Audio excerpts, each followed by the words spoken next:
Hello friends. तो रोज़ की तरह आज भी हम कुछ क्वेश्चन लाए हैं। तो हमारा फर्स्ट क्वेश्चन है प्रतिस्थापन विधि से हल करें। ठीक है, एक होता है हमारा प्रतिस्थापन विधि, एक होता है विलोपन विधि और एक होता है वज्रगुणन विधि। ठीक है, तो यहाँ पर बोला है प्रतिस्थापन विधि से हल करें, मतलब हमें इस विधि से हल करना होगा। और अगर बोले हल करें तो तुम तीनों विधि में से जो तुम्हें आसान लगे उस विधि में तुम सॉल्व कर सकते हो। तो फर्स्ट जो हमारे पास है x plus y equal to 14 और x minus y equal to 4, ये हमारे पास क्वेश्चन है। ठीक है, तो इसको हमें प्रतिस्थापन विधि से सॉल्व करना है। तो प्रतिस्थापन विधि से सॉल्व करने से पहले हमें लिख लेना है फर्स्ट में x plus y equal to 14, इसको हम लोग समीकरण नंबर 1 दे देंगे, और x minus y equal to 4, इसको समीकरण नंबर 2 दे देंगे। ठीक है, इतना क्लियर।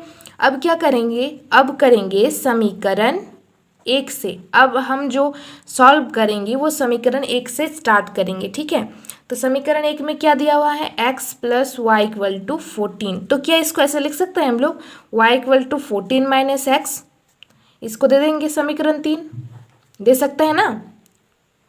अरे यार, y को जब इधर लाएंगे तो 14 जब इक्वल के इधर साइड आ जाएगा तो वो देखो y इक्वल टू ये 14 है 14, और जब प्लस x को इधर इक्वल के इधर साइड लाएंगे तो ये माइनस एक्स हो जाएगा। तो इसको हम लोग इक्वेशन नंबर 3 दे दिए। अब नेक्स्ट, अब क्या करेंगे, देखो इतना क्लियर हो गया। अब लिखेंगे y का मान समीकरण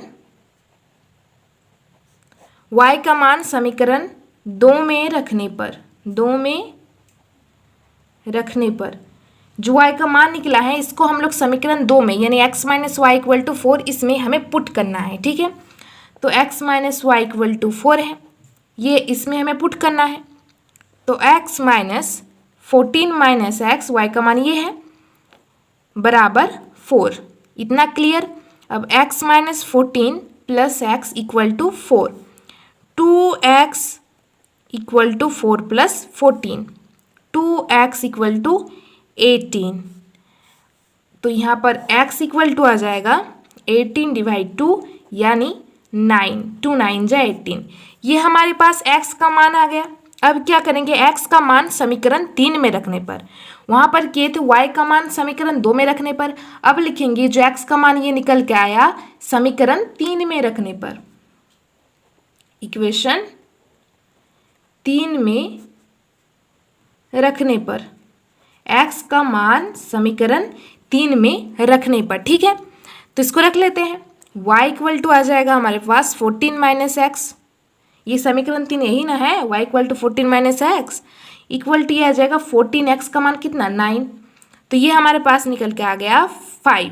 तो हमारे पास जो x का मान आ गया 9 और y का मान आ गया 5। ये हमारा प्रतिस्थापन विधि से सॉल्व हो गया, x और y का मान निकल के आ गया। अब सेकंड क्वेश्चन देखते हैं। आई होप आपको ये क्वेश्चन अच्छी तरह से सॉल्व आ रहा होगा। अगर नहीं आ रहा तो कमेंट में बता सकते हैं आप। ठीक है, तो जो सेकंड क्वेश्चन हमारे पास है, सेकंड क्वेश्चन हमारे पास है s minus t equal to 3 और s divide 3 plus t divide 2 equal to 6, ये हमारे पास क्वेश्चन है। इसको भी प्रतिस्थापन विधि से ही हमें सॉल्व करना है। तो लिखेंगे s minus t equal to 3, समीकरण number 1, s divide 3 plus 1 divide 2 equal to 6, समीकरण नंबर 2। समीकरण 1 से क्या, इक्वेशन 1 से। ठीक है, तो एक में क्या है s minus t equal to 3, तो इसके लिख सकते हैं s इक्वल टू क्या 3 प्लस टी, इसको दे देंगे समीकरण नंबर 3।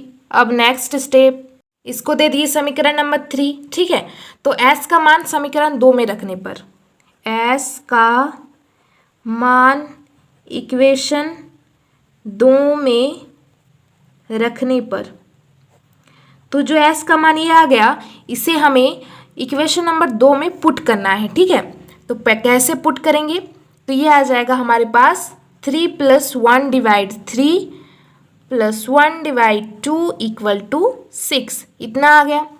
अब करेंगे 2 into 3 plus t plus 3t divide 6 equal to 6, इतना आ गया। अब देखते हैं नेक्स्ट क्या आ गया था हमारे पास। 2 into 3 + t + 3t divide 6 equal to 6 आ गया था। अब 6 + 2t + 3t divide 6 equal to 6। 6 इसलिए आया 3 2 जा उस जो पहले वाले लिखे थे उससे मल्टीप्लाई करके ये वाला बना, ठीक है हमारे पास।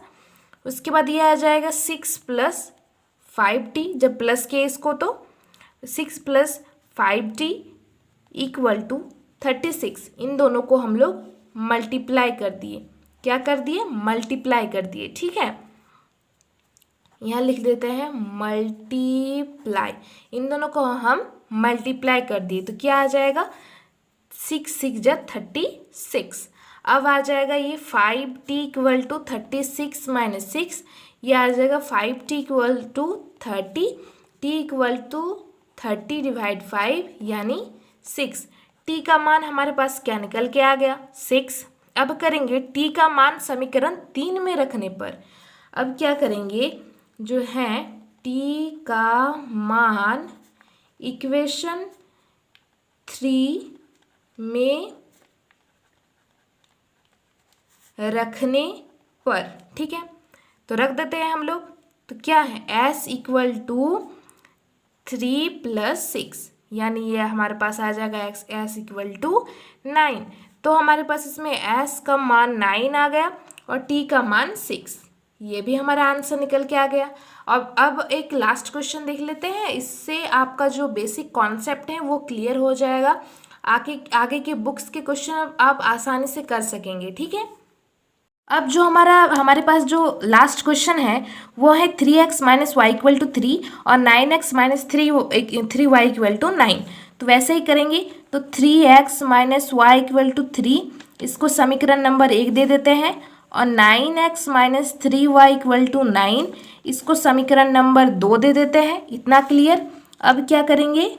इक्वेशन 1 से यानी समीकरण 1 से, समीकरण 1 में क्या है? 3x - y = 3। तो यह आ जाएगा y = 3x - 3। इसको समीकरण नंबर 3 दे देते हैं। अब नेक्स्ट स्टेप, तो इसको हमें समीकरण नंबर 3 दे दिए। अब y का मान समीकरण 2 में रखने पर क्या लिखेंगे? y का मान इक्वेशन 2 में रखने पर, जो y का मान है वो समीकरण नंबर 2 में पुट करना है हमें। तो ये क्या आ जाएगा? ये आ जाएगा 9x - 3 × 3x - 3 = 9, ठीक है। उसके बाद ये आ जाएगा 9x - 8x + 9 = 9। इतना तक क्लियर हो गया। 8 नहीं होगा, सॉरी, ये 9 होगा क्योंकि 3 3 जा 9 होगा। तो 9x + 9 = 9, ठीक है। इतना क्लियर हो गया। अब क्या करेंगे? अब ये होगा आपका 9 = 9। अब 9 = 9 कैसे हुआ? क्योंकि हर वेज में हमें 9 ही दिख रहा है। 9x - 9x, तो 9x क्या हुआ? 9x माइनस हो गया तो ये 0 हो गया। अब क्या है? प्लस यहाँ पर 9 = 9 है तो वही हुआ 9 = 9। तो यहाँ पर हमें एक लाइन लिखना होगा। वो लिखना होगा इस समीकरण युग्म का, लिख देते हैं इस समीकरण, ये इम्पोर्टेंट लाइन है, ये आप स्टार करके लिख सकते हैं, ठीक है। ये अगर लिखेंगे तभी टीचर को समझ में आएगा कि ये जानता है या जानती है, तभी आपको अच्छे से नंबर दिया जाएगा, ठीक है। तो लिखना होगा इस समीकरण युग्म का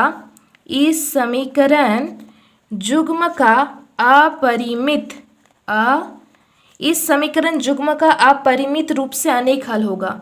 अपरिमित रूप से अनेक हल होगा, ठीक है। ये है आपको लिखना है 100%। क्या लिखना है? इस समीकरण युग्म का अपरिमित रूप से अनेक हल होगा। क्या याद करना है? कुछ भी नहीं, थोड़ा सा लाइन तो याद ही रखना है। इस समीकरण युग्म का अपरिमित रूप से अनेक हल होगा। 4-5 बार बोलिएगा, लर्न हो जाएगा, ठीक है। तो हमारा आज का जो वीडियो है वो एंड हो गया हमारा। तो अगली वीडियो में कुछ और क्वेश्चन लाएंगे। Thank you for watching this video.